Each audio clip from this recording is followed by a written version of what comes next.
And good morning, fam.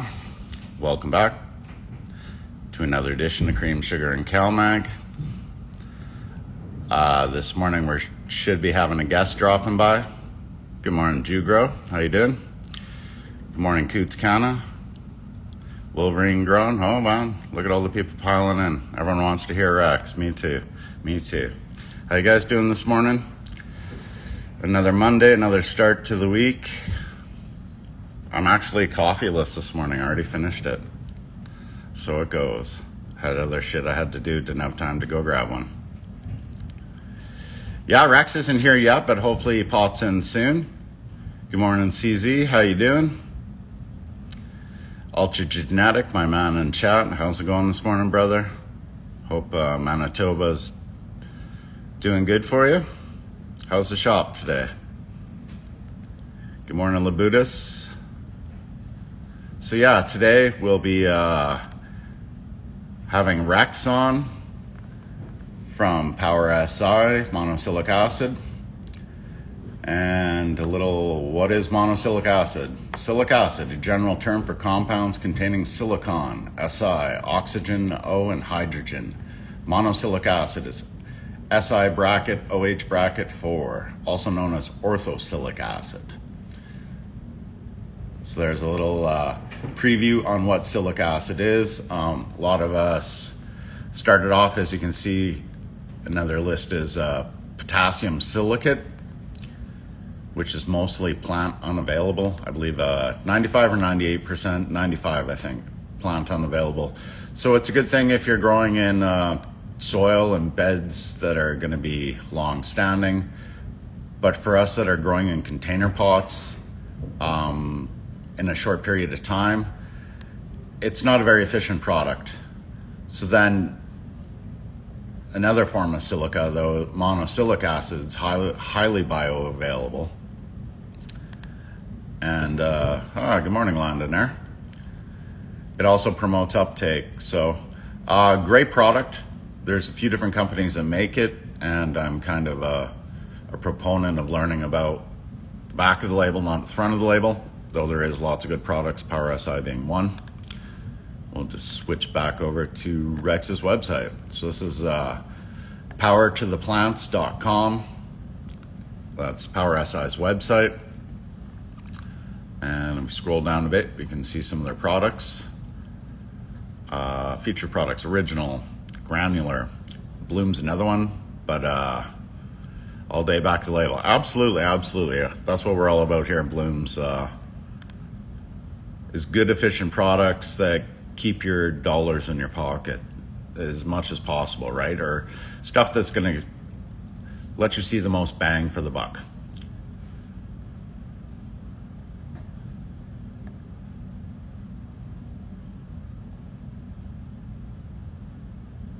Sorry, just doing a little reading there.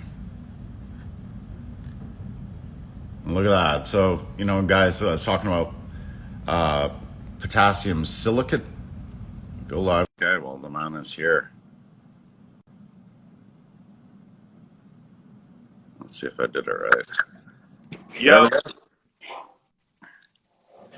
Good morning, sir. What's up, man? How are you? Oh, doing good. Good start to the week. Glad to have you on the show. Just to start off, can you give us a little bit about yourself and a little bit about Power SI, just to give you the stage? Yeah, let me get another quarter inch in here real quick. Yeah, absolutely, absolutely. So where do I start?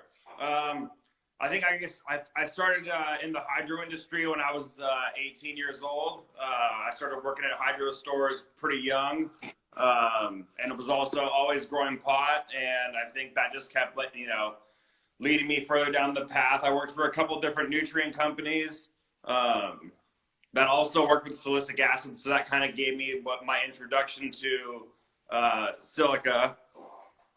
And it kind of just snowballed, and then in 2000 and when did we start Power SI? 2016 we started Power SI, and here we are a few years later. I think we've really kind of taken the industry by storm a little bit.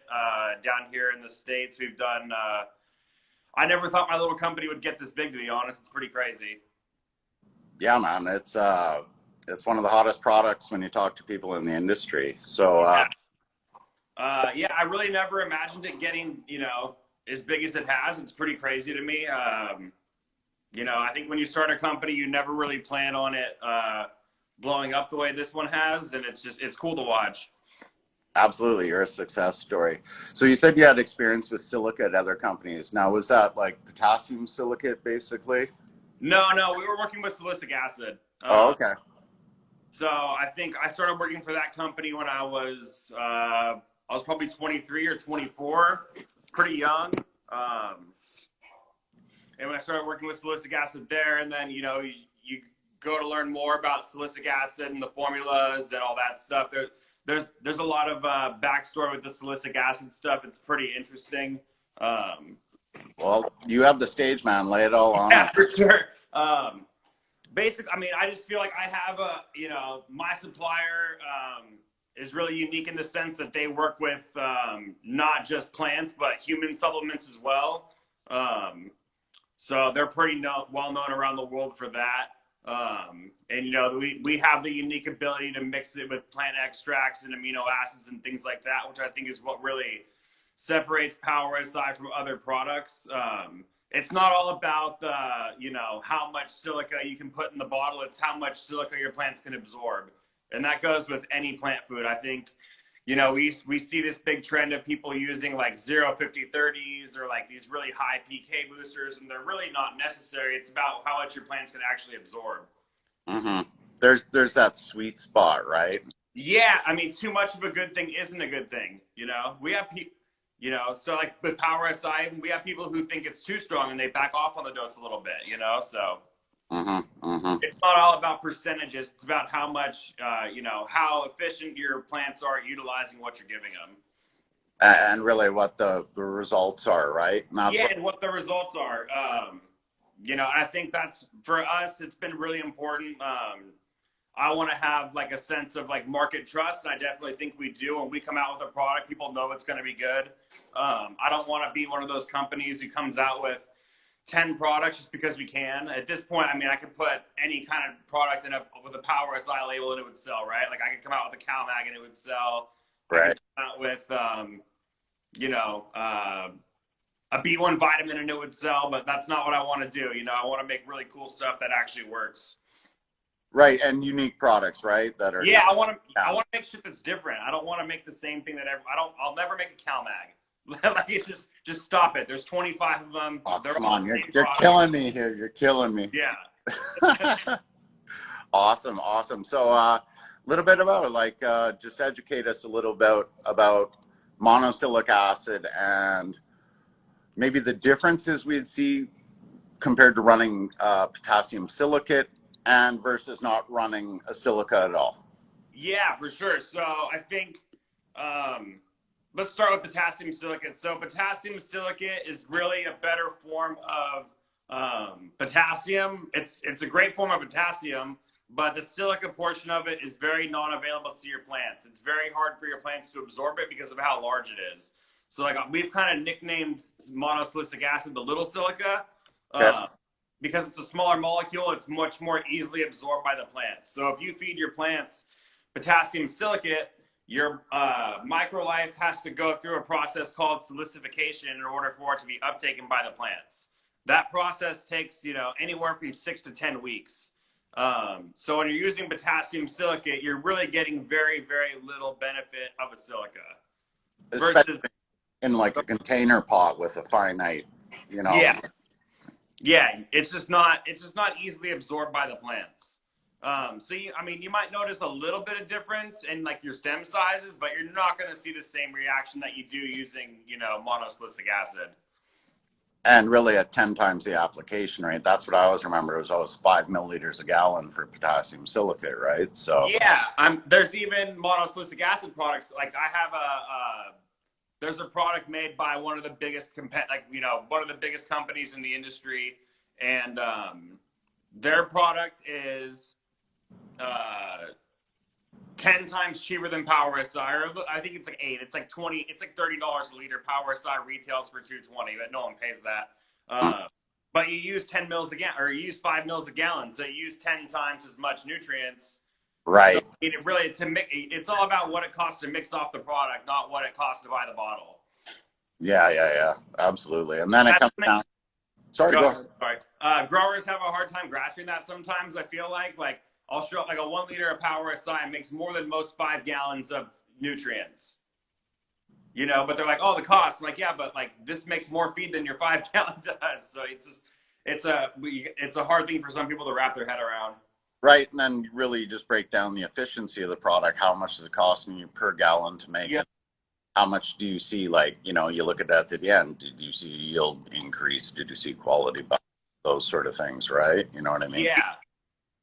Absolutely. Yeah, I feel like with Power SI, we're in the good standings of reciprocity. The customer is getting more than we are. Like, of course, we're making money selling it, but you're making way more off growing more pot, and your plants are healthier and they're more vigorous and all that good stuff. So I feel like, you know, the customer is winning, not, you know, we're winning too, but the customer is winning. Right, absolutely. And I'm a big proponent of additives that you see a difference running. You know what I mean? What's the point if, you know, they say it does something, but you run it, you spend the extra few $100s and you don't really see any difference at the end, right? So yeah. You know, I think that's why we have so much market trust, because we've only got a couple products and we spend a lot. Like Power SI Bloom, I think I spent a little over 3 years and 6 different formulas making it. So it's not like we don't rush to market with things. I have a couple other products I've been working on for years now. You know, we won't release them until I really feel they're ready, and not just release them to make more money. Well, your reputation is that of a company that only release quality products. So I like that you're, you know what I mean? You could, like you say, you could cash in at this point and drop 10 products and they'd probably all sell like hotcakes. But yeah, that's good. And I really, I try to be more about the back of the bottle than the front of the bottle. But I'm totally about supporting companies that support us as the growers and everything. Yeah. I think a lot of people knew me more as a pot grower than a nutrient company too. So when they found out that I was the one behind Power SI, it kind of brought a lot of like authenticity to the brand. I'm really well known for growing rosin in Southern California, so I think that was kind of what put us on the map a little bit. For growers by growers. Yep. And that resonates with a lot of us, right? Like, yeah, for sure. Cool, man. Cool. So someone asked, can Power SI stop my GMO from stretching? No, nothing's going to stop GMO from stretching. It'll help. So Power SI won't stop a plant from stretching. It will slow it down, and it will increase your internodal spacing, and you can definitely slow a plant down. But GMO, you're not stopping it. Right. No, there's no stopping her. So with that said, for your foliar recipe, yep. Normally I've heard it was like 2 milliliters a gallon. For GMO, you can even bump that up to like 6 mils a gallon, and I like to mix it with kelp. When you take something like kelp or like certain plant extracts that we use, they have a synergistic effect together. So I really notice a really good result when I mix Power SI with kelp as a foliar, especially to slow down that stretch. You'll get really good lateral branching, really good internodal spacing, all that good stuff you're looking for. Right, and see, I've heard that it doesn't stop the stretch; it just makes the plants grow more laterally. Yeah. Right, and then the same thing, the cytokines in the kelp. Someone said kelp is a PGR too. There, yeah. So cytokines, same thing. You're going to keep your node stack tighter. You're going to promote more lateral growth and whatnot. Yep. Normally, see, I rock that recipe, and then I have another brand of monocelic acid me and Terps Crafter use, and but it doesn't have like the aminos or fulvics in it and stuff. So I add a fulvic to my foliar recipe, but that's one thing you don't really need to, is your product has aminos and yeah, you don't need to add all that. I think we try and put as much in one bottle as we can to give you guys the just a simpler way to grow. Yeah, no, and that's really popular, especially with all my friends in commercial. They don't want 500 bottles. Most of them are running a simple salt program, so it's one of those really great bang for your buck products you can add just to round out a simple system, right? And that's kind of One thing I think you were saying that you like to use additives that you see the difference in, right? That's what you're. Yeah. So something that I'm noticing, I don't know if you're noticing it, but I feel like since people stopped using, I mean, this could just be in my head, but I feel like the quality of the weed visually has been really good the past couple of years. I don't see as much pot that tastes like it used to. Yeah, I think everyone's kind of getting on that craft train, I think, if you're doing it on a small level. Mm-hmm. And, where you use products like the Power SI, on that, or, as a different monocelic acid. I totally know a difference. I notice more trikes, like same thing when Yeah. I run a simple sugar carb product that has aminos of well-called carbonaria. And when I run it, like I see way more trike density, you know what I mean? Yeah. But it's one of those things, right? Like there's tons of products out there, and you really just gotta do your research, and even then do the test, because lots of people have good success with the product, but maybe in your garden, then I tried it out and it wasn't so good in my garden or whatnot. You know what I mean? Yeah, there's a lot of that. I just want, when you judge, I'd like to see the market judge pot based off of how it tastes rather than how big the flowers are and how the pot looks.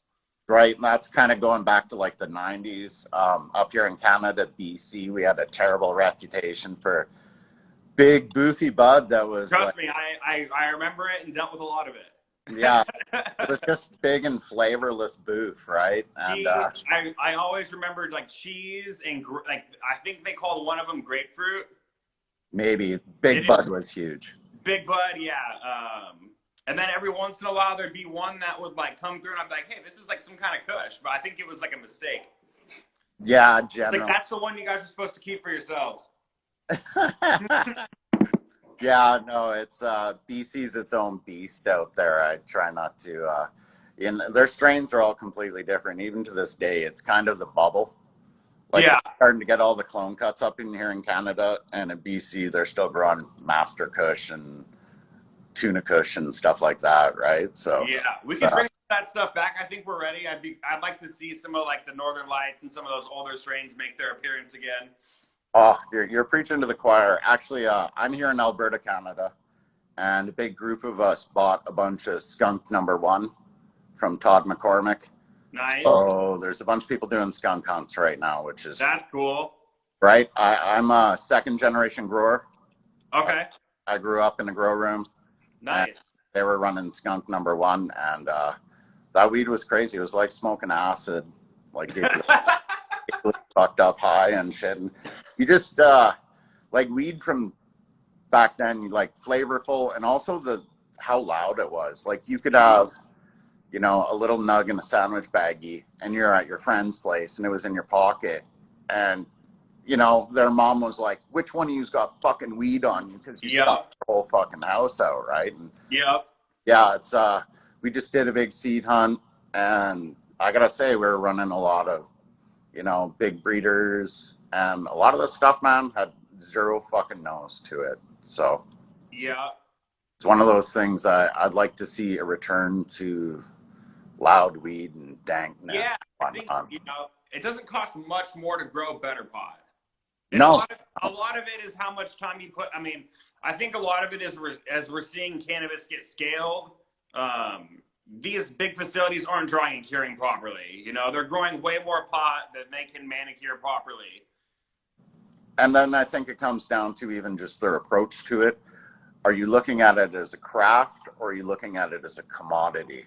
And if you look at Canada right now, like 100% all the big companies were looking at it at a commodity level, producing it.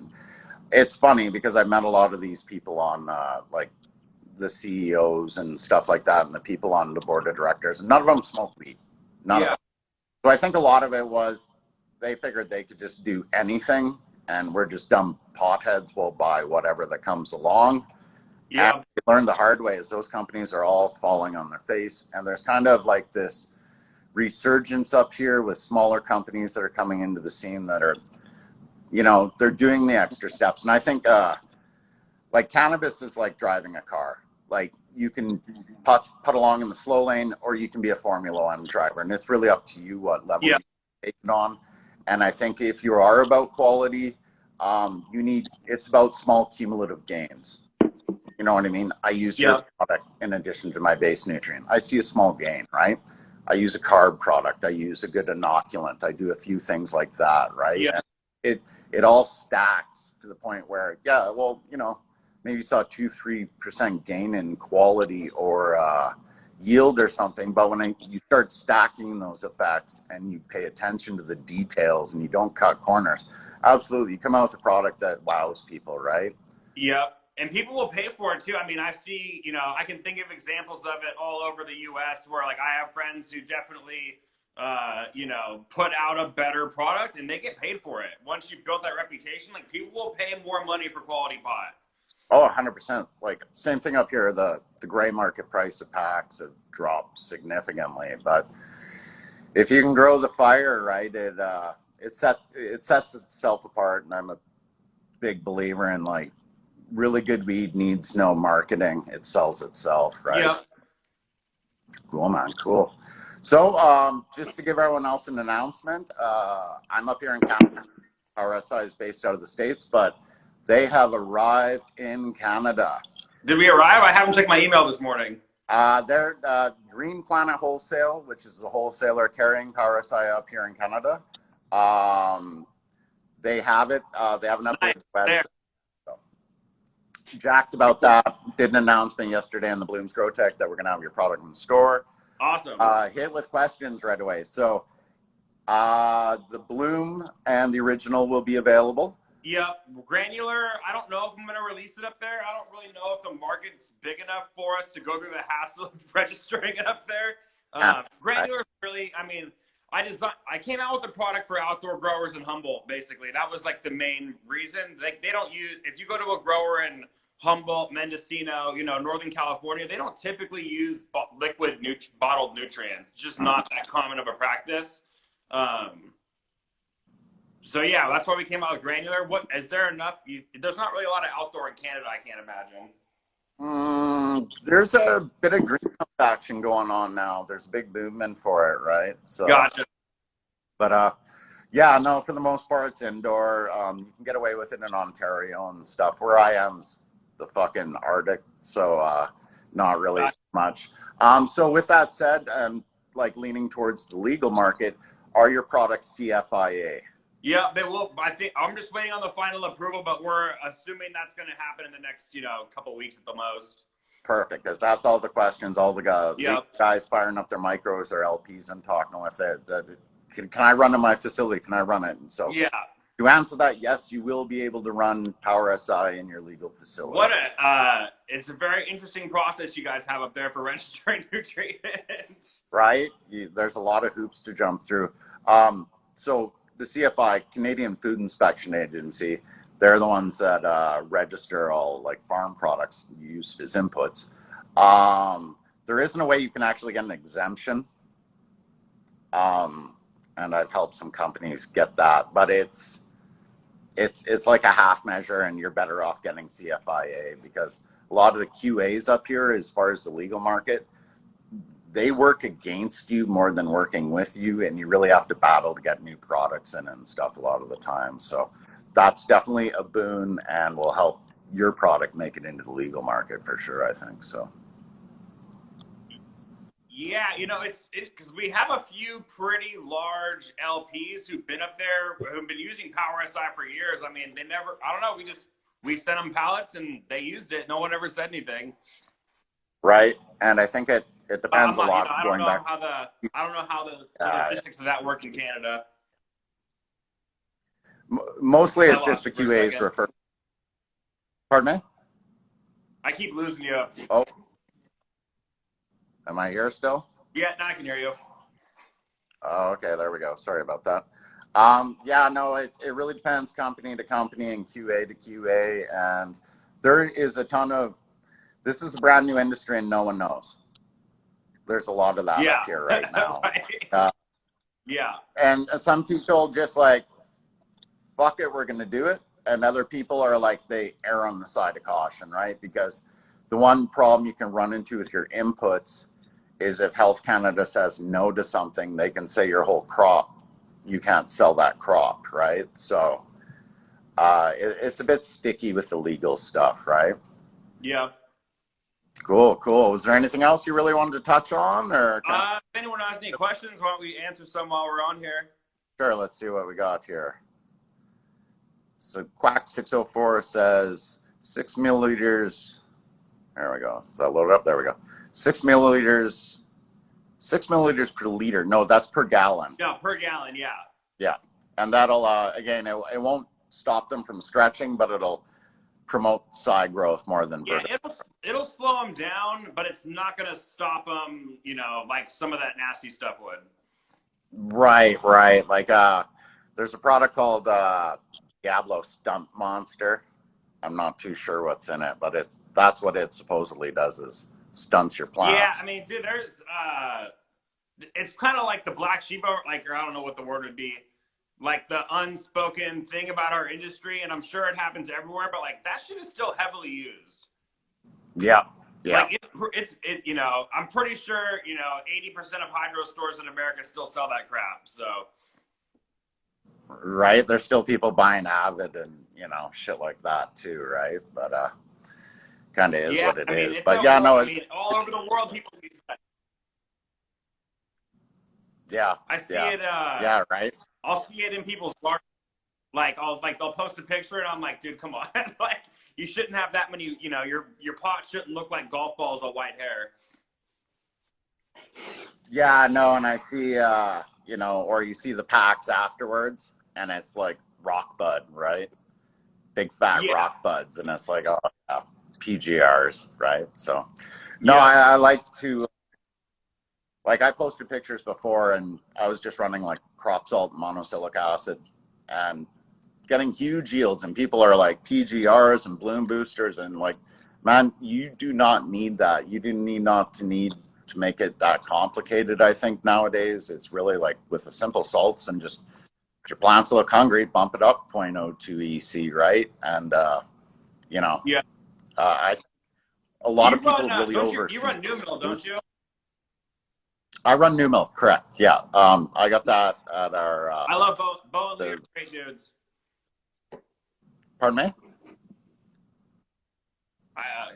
I keep cutting out. Bo and Lee. I said I love Bo and Lee. They're really good dudes. Yeah, for sure. And it's a good product. I like it. I get nice results. I used to run salts. Yeah. I ran crop salts before, and again, good results. Crop salts and I don't really think.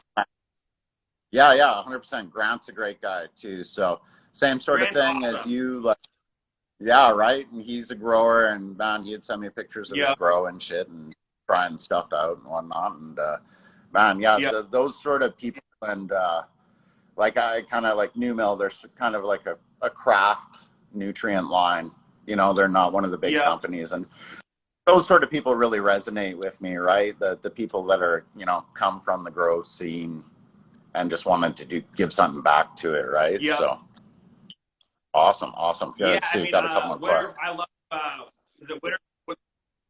Sorry, we keep you keep cutting out. I said winter. I love Winter Frost. It's a really good product.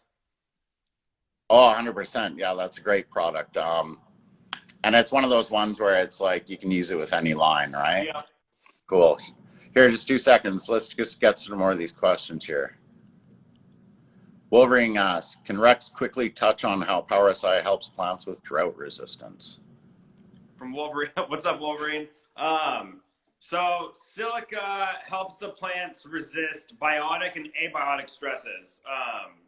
So that would be, you know, drought stress, underwatering, overwatering. You know, my thought is it's increasing the Brix levels inside the plant, which is helping the plant's natural immunity. And that's also like heat stress, right? Yeah, but I mean, you can, if your room gets, you know, we hear stories all the time. People don't use high temp shutoffs still, and they're, you know, an AC will break and their room will get to 115 and their plants survive. Which I think without silicic acid present, I'm not sure that would happen. Yeah, that's a little extreme, right? Yeah. All right, let's bang off some more questions here. Let's Can see. I use Power SI with a 3? Well, yeah, you can use Power SI with any base you want. There you go. Ugly Greg 2 asks, thoughts on Power SI and living soil? Living soil is great. I mean, that's what I grew in when I was doing light depth for many years. We did living soil beds. I had the same soil for 7 years. We were in the same dirt, and the soil just continued to get better and better. I really don't even think it was at its best until like year 4. It takes a long time to develop soil, and if you treat your soil right, it will just it'll keep performing better. Awesome, awesome. So it wouldn't be considered a bad, an organic product, though. Just saying that, though, right? Sorry, I lost Yeah, you it for a wouldn't be second. considered an organic product. No, it's not organic. Not 100%. There's organic components, but it's not 100% organic. Just because we'll probably get people that'll ask that, right? Okay, moving on. Barry Beans, is Power SI more bad than good with DWC? So we hear mixed reviews on DWC. My advice would be to foliar only in deep water culture, or if you're going to leave a reservoir for more than 3 days, then just foliar spray it. Most growers in America are mixing and feeding. That's kind of become pretty standard with everyone doing top feed drain to waste. You know, and I like to give my plants the freshest food available, so we mix the reservoir every single day. That's just kind of my preferred method. But for deep water culture, I would just recommend doing foliar. Deep water is very sensitive to, you know, any type of organics in the system. So I would just do foliar only in deep water culture. Yeah, that makes sense to me. And I'm kind of a fan of, like, I was the same. I would mix up my res. I would just leave salts in the res, and then when I would add my organics generally, and then feed off. Because yeah, organics in the res, if you're leaving it over a day, it's gonna cause funk, basically, right? Yeah, Shit's power. I gonna mean, start. I hear different. But as long as your reservoir is mixing, you can leave power aside for 3 days. You're using such a little amount; it shouldn't leave much stuff. Mhm. You know, I don't recommend mixing it with a sterilizing product like Zerotol because that will create film. But really, it's best to mix and feed. I mean, that's just, you know, that's how I was taught. That's what I stick to. Yeah, I'm the same. Okay, wow, questions are lighting up now. Let's see. Mowgli Grown, how to properly mix Power SI and cleanse from Athena. Power aside definitely needs to go first. That's very, very important. You can put cleanse anywhere in that recipe, but I think typically it should go in at the end. Um, but yeah, if you're mixing and feeding, it's no issue. If you're going to leave a reservoir for a few days, then I would alternate. Do one res with cleanse, one res with power SI. Okay, very good. There we go. The Broke Choker asks, is it most effective to foliar spray or root feed Power SI? Good question. Foliar spray is great, but you're gonna miss some of the benefits of the product. The silicic acid is very absorbed through the leaves. The other things we work with are not absorbed through the leaves. So you're gonna miss, you know, you'll get the silica portion of it, but you won't get the increased nutrient uptake. You won't get the you know, increased so one of the things silicic acid does is it transports slow moving elements like calcium. So if you're only foliaring it, you're not going to see that, you know, increase in nutrient uptake that you would be if you're root feeding it. You're also not going to get as aggressive of root growth because you're not feeding it to the roots. Awesome answer to a good question. Cool. Moving on. Okay, we already covered that one. What source is SI acid derived from? It starts with potassium silicate. Okay, can you speak a little bit about that, or is that like a trade secret? No. Okay, that's fine. That's why I asked. Yeah. Okay, let's see. Berry beans with Florafex foliar. How much Power SI would you add? And should you only spray Power SI weekly? 2 to 4 mils a gallon. You can do, you know, we have some guys who do it up to twice a week. I don't really foliar spray that much. I typically, so how I run it in my gardens is clones and veg, Power SI, half mil a gallon root fed. Day 1 of flower, I switch to Power SI bloom at 1 mil a gallon.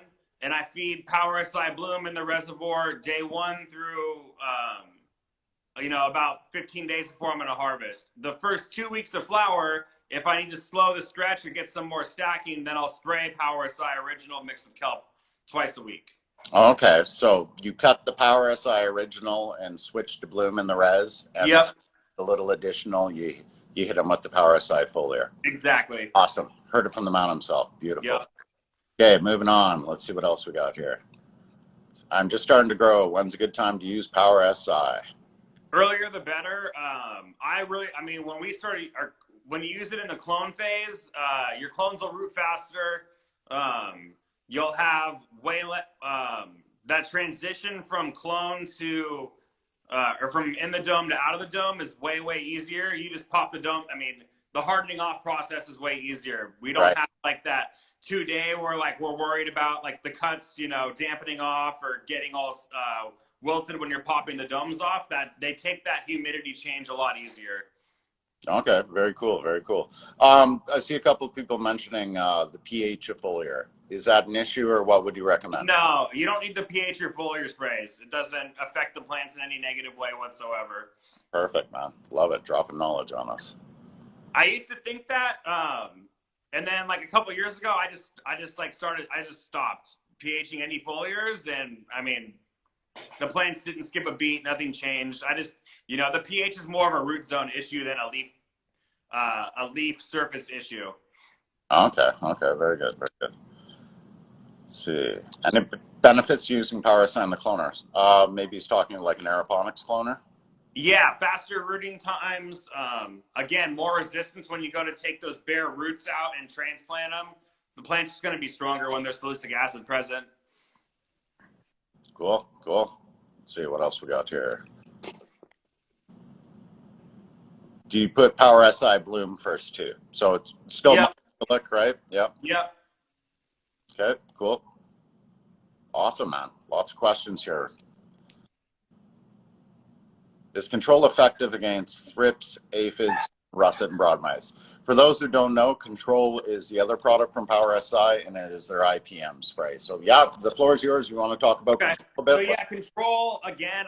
So whenever I come out with a product, I'm looking for like a niche or something I'm using in my gardens that I think I can improve upon. Like Parasite bloom, I was using other bloom boosters, and I was just like, I'm really not like in love with some of these products. Like I'm not noticing that much of a difference. So we set out to make a better bloom additive. Same thing with Parasite Control. I was going through, there was a period where I had 6 greenhouses, about 8,000 square feet of greenhouse for many years. So we were running through a lot of IPM products.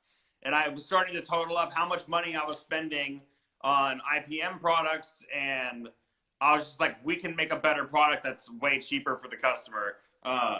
So that was kind of the mission. Power SI Control is really, it works great on thrips, aphids, spider mites, white flies. We're even getting really good reports of it on root aphids, which surprised me. I'd never thought it would work on root aphids just because nothing seems to. But we're getting really good feedback on root aphids. Power SI Control is much more concentrated than most IPM products. You only use 5 to 15 mils a gallon versus, pretty standard for organic IPM products. It's like 90 mils, 120 mils, 180 mils. Right. The one I was using, we were using 180 mils. And the product works phenomenal. It's Flying Skull Nukem. I love the product. It works really good.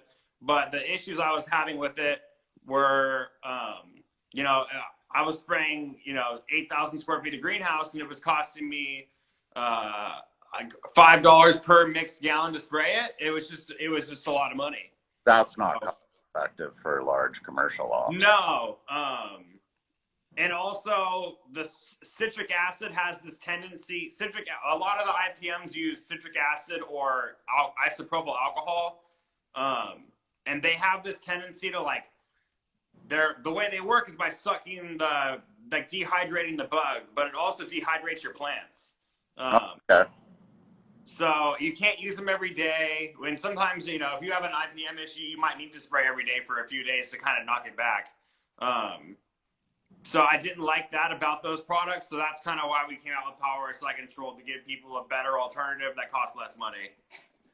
Can I ask what the active ingredients are in it that it's based around? Yeah, so it's got some essential oils like most of them do, but then the main things is the vitamin E, turmeric. I always mess this word up.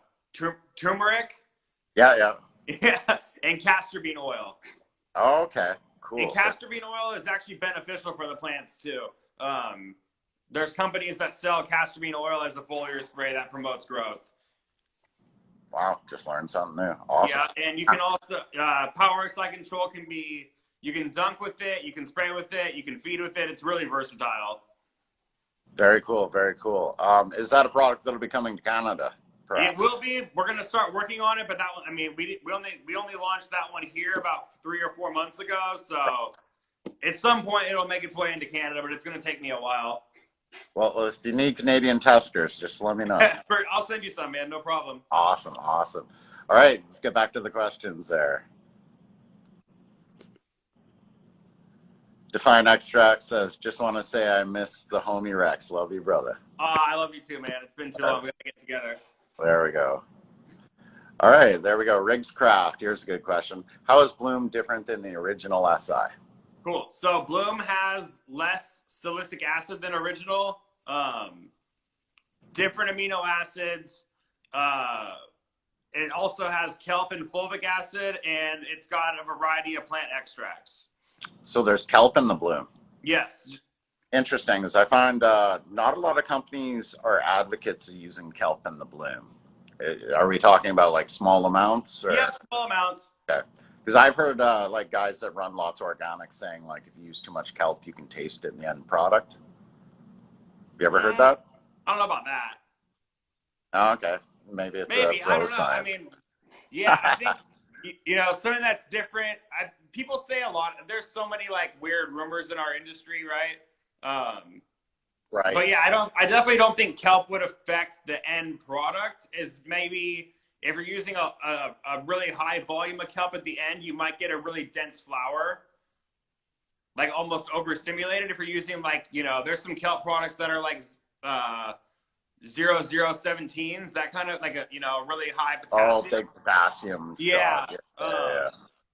But yeah, I think one of the things that makes Parasite different is we work with, like, the way we test products is by my garden, and then once we're blown away, it goes out to like a crew of like very, very well-known growers in our industry, Surfer, Wolverine Grown, and a bunch of others, and they get the product first, and they tell me they tell me what they think. Yeah. Also, since we make hash, we can see not just what it does to flower yields, but what our products do to concentrate yields, which is really important for me.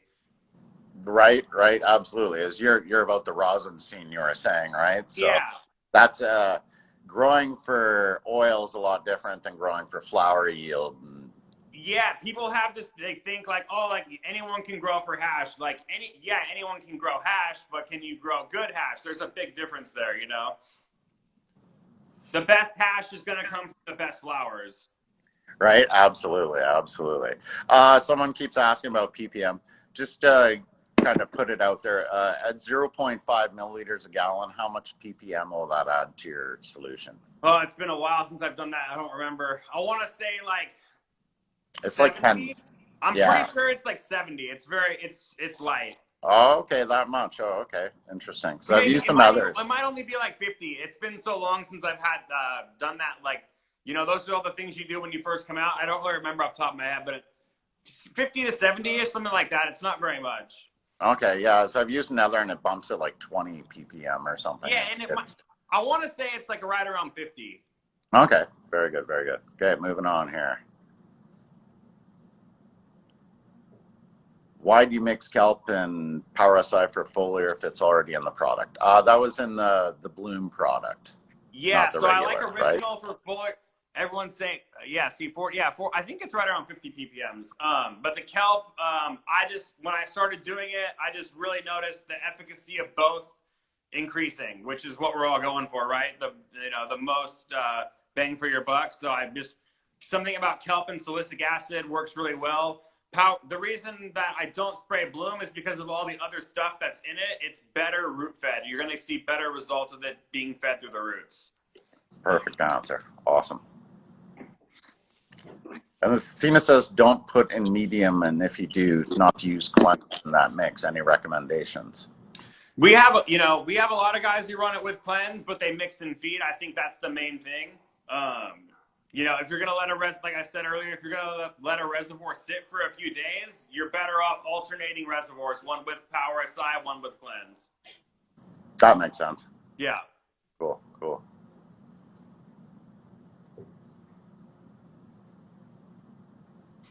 Let's see, does Power SI mix well with clone solution? Yep, with Clone X for sure. Yeah, nutrients are nutrients. Let's see.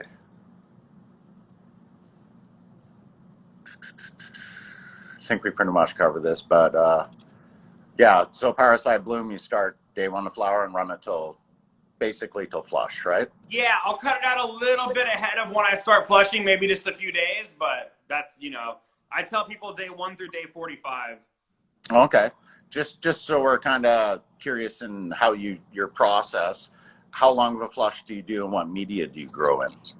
We're in cocoa and we do a 2-week flush. Okay, so you run it stop it about a week before you start your 2-week flush then basically. Yeah, and sometimes we'll run it all the way till we flush, just depends on how the plants are looking. What difference do you notice by doing that? I like to see, so when you use Power SI Bloom, at the end, sometimes they'll start ripening a little bit faster. Oh, okay. So if I'm starting to notice that, then I'll back up on the dosage a little bit. Interesting. That could be handy in commercial though if you're trying to crop out. Yeah, and for some people will actually increase it to see that. So it kind of, Canna Boost does the same thing. Canna Boost will make your flowers ripen a few days faster. Cool. Very cool. Someone asked, is there any nutrients it doesn't mix well with? No, you can use it Power SI with any base. Awesome. Well, we'll get to a couple more here, and then I should get going and get the shop fired up and whatnot. Does Power SI require surfactants for foliar sprays? It doesn't require it. You can add them. I don't really notice a difference either way. So, have you ever used a product called Optic Foliar Transport? I have not. I've heard of it, but I've never tried it. Right, so that's a translaminator spray. It's supposed to make the waxy membrane of the leaf semi-permeable so the solution can soak right into the cells. Huh. Would that be something beneficial to use with Power SI? Huh. I'll have to give it, it sounds like it would be. I'll have to give it all, I'll have to contact them and get some and try it out. Yeah, for sure. Check it out. I used it. I loved it. It's neat because you don't have to. Some people pH. This product says you add it last and you don't need to pH. Just spray. Gotcha. It's nice too is you don't have to get so anal about getting all the bottom side of the leaves where the stomata are. You can just soak down the tops and it soaks right in. Just makes life a little easier, right? So. Yeah, I've heard of it, but I've never messed around with it. I'll have to check it out. Cool. All right, we got one more question here. Power SI Bloom plus Floraflex Bloom Foliar okay, or avoid combining? Yeah, you can combine those two. I see a lot of, we have a lot of customers running Power SI with Floraflex. And I see a lot of people tagging us both in that combo spray, so I'm sure it works great. Right, yeah, I believe that's what Wolverine Grown rocks, isn't it? Yep. His garden always looks pretty banging. So. His garden's all, and him and Divergent Flowers, if anyone's not following Divergent. Oh, yeah, he kills it, eh? God, it, like, I've been to his garden a few times, and I'm like, dude, I'm so annoyed with how perfect your canopy is. It's just so perfect every time. Right? So, yeah, he was definitely an inspiration when I got into commercials, so. Yeah, he's the canopy killer, man. I mean, he's really got his canopy, he's got his canopies down. Right, and density too. You don't see gaps. You see like 1 cola per square, no gaps, right? There's no gaps in that garden. He's yielding, right? So, yep. Awesome, man. Well, I'm gonna get running here. I want to say a huge thanks for coming out, for educating us, letting us know about yourself and Power SI. And we're pumped in Canada. It's finally here. Like a lot of us have been ordering it directly from you for years, but. Yeah, now it's up here, and I'm jacked to try out Control. So awesome. Well, thanks for having me on. I appreciate it, my friend. Awesome. Well, thank you. And yeah, we're working through the elements, and Silica isn't, you know, a plant essential element, but it's something we definitely see a benefit It from should running. be. It should be. It should be, right? It should be. With how much of effect we see when we use it, absolutely, it should be included in that list. Yeah, I mean, it's One of the second most abundant mineral on the planet. So, right? I mean, it definitely should be considered essential, in my opinion.